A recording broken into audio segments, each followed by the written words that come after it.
Alors, avant de commencer cette interview, moi j'aimerais rétablir la vérité. Et oui, Alex Good, tu ne t'appelles pas vraiment Alex Good. Alors voilà,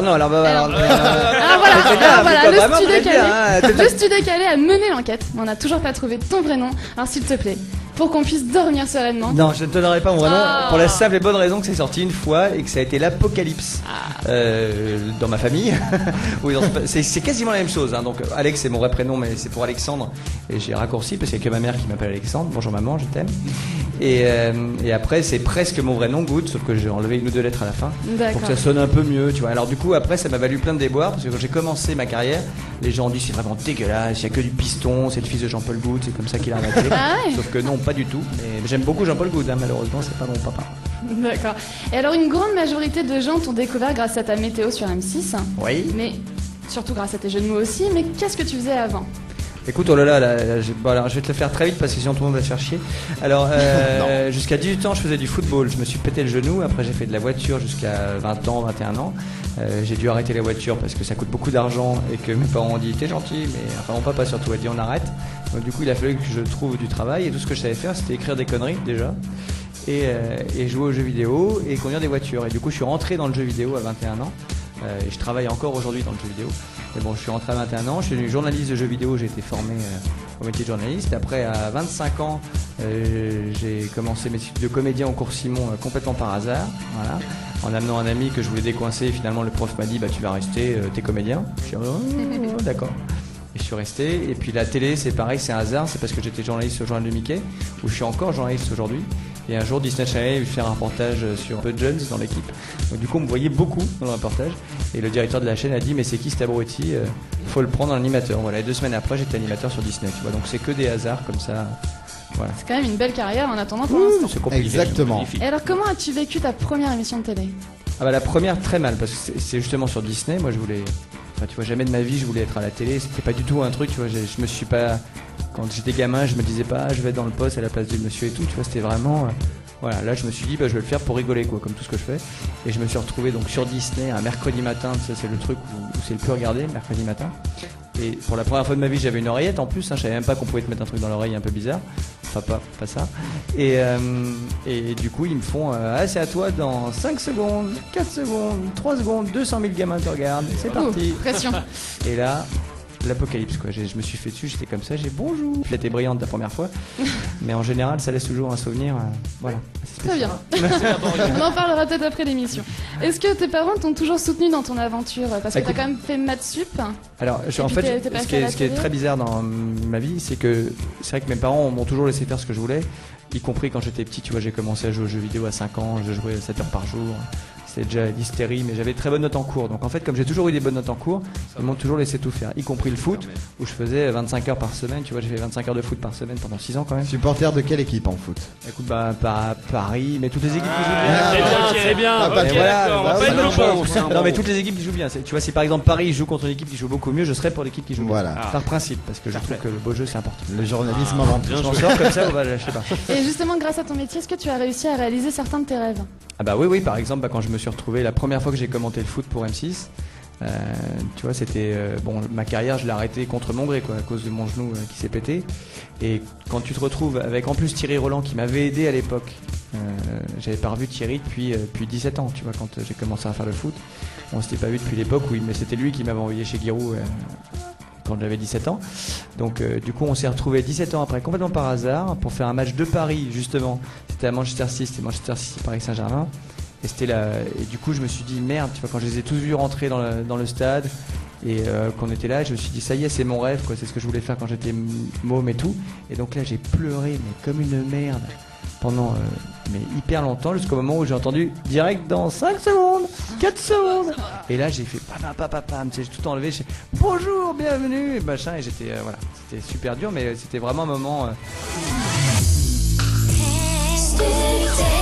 Et surtout maintenant on a envie de savoir toi si tu pourrais animer d'autres émissions. On va t'en proposer toute une liste. Bien sûr. Et tu vas nous dire si oui ou non tu aurais pu les animer. Eh ben d'accord. Alors on va commencer avec la catégorie télé-réalité. Écoute bien ça, tu nous dis si c'est possible. Attends, c'est C'est la Starac, ça? C'est la Star Academy. La Starac, exactement. la Starac, ça aurait pu m'amuser. Ça aurait pu faire parce ton que Nikos, t'as du tout chant, ça. parce qu'il y a du show, tu vois qu'il y a un vrai truc, voilà. Ça, c'est le genre de truc où ça aurait pu me plaire. Attention, le deuxième, on va voir tout de suite. Ils ont tous un secret. Je leur ai confié une mission. Le garder. Alors ça, non. Secret Story, possible non, ou pas? ça non. Pas possible. Mais non, parce Attention. que enfin, je sais très bien qu'il y a ce genre d'émission, que ça Oui. existe et tout ça, mais alors moi, ça ne m'amuse pas une seconde. Ouais, tu ne vois pas à l'aise là-dedans avec Non, mais surtout que ce voyeurisme. je trouve pas que ce soit, pour moi, tu vois, c'est pas divertissant de voir juste la vie de gens. Ouais. Enfin, ça m'amuse pas. Il faut un véritable talent pour toi dans les émissions. Alors là, on va voir un petit peu. Est-ce que tu pourrais animer ça? Écoute bien, c'est très coquin. Bonsoir, il est minuit et c'est l'heure du journal du Hard. Pourquoi pas on veut savoir. Le journal du Hard, possible ou pas? Mais bien sûr que non. Je suis incapable. Mais pourquoi tu vois ça? Mais parce que je ferais trop de blagues salaces, c'est pas possible. Et la dernière?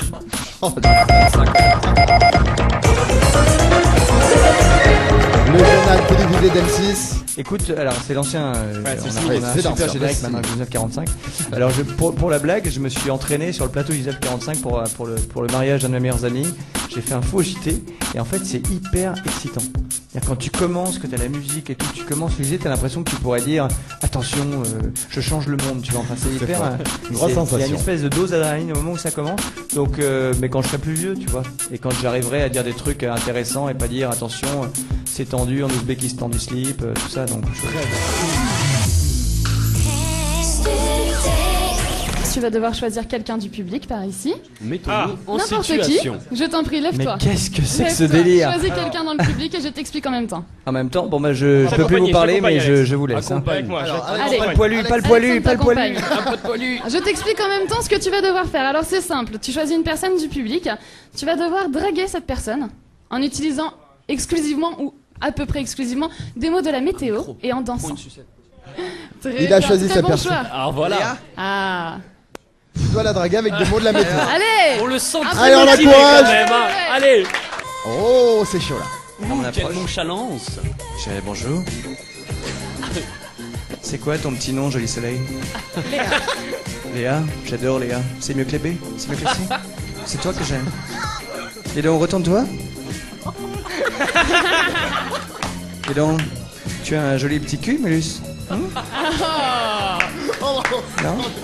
Elle ne répond pas, hein. Elle est perdue. Non, mais là, il pleut beaucoup, hein, à un endroit qu'on ne peut pas citer. Bon voilà, hein, ça vous donne l'idée, je vais peut-être m'arrêter là, parce que sinon ça va devenir scabreux et cochon. Hein. Fais son défi au- Bravo!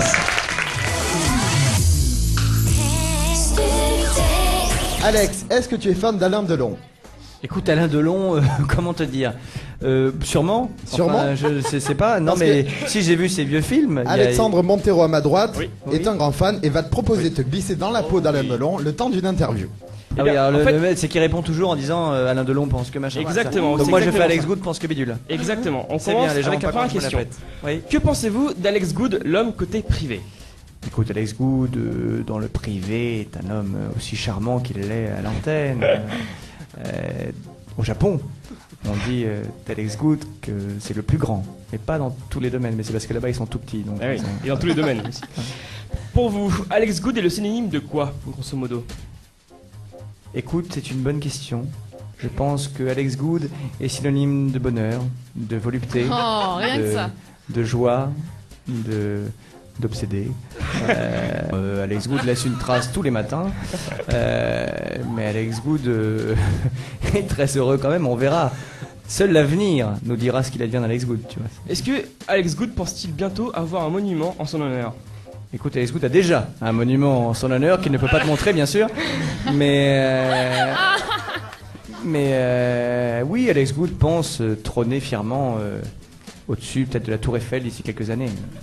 Est-ce que légaliser les drogues douces est une idée stupéfiante ou il semble stupéfiant que ça ne soit pas encore fait? Écoute, Alex Good est contre tout usage de drogue.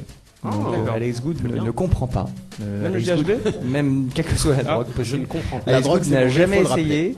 essayé. Et voilà, donc Alex Good est contre. Alors je sais bien que peut-être que légalement ça arrangerait plein de problèmes et que ça limiterait peut-être des trafics ou j'en sais rien. Mais c'est juste que je ne conçois pas, je ne vois pas l'intérêt. Je vais peut-être me faire des ennemis, mais je ne vois pas l'intérêt de. Tu vois, la vie est assez belle comme ça. C'est pour ça que je bois pas d'alcool non plus. Voilà, de se dire qu'est-ce qu'on s'en fout, quoi. Voilà. Ça s'applaudit, ça. Non, mais voilà. Bravo. C'est de plus en plus rare de nos jours. Pour vous.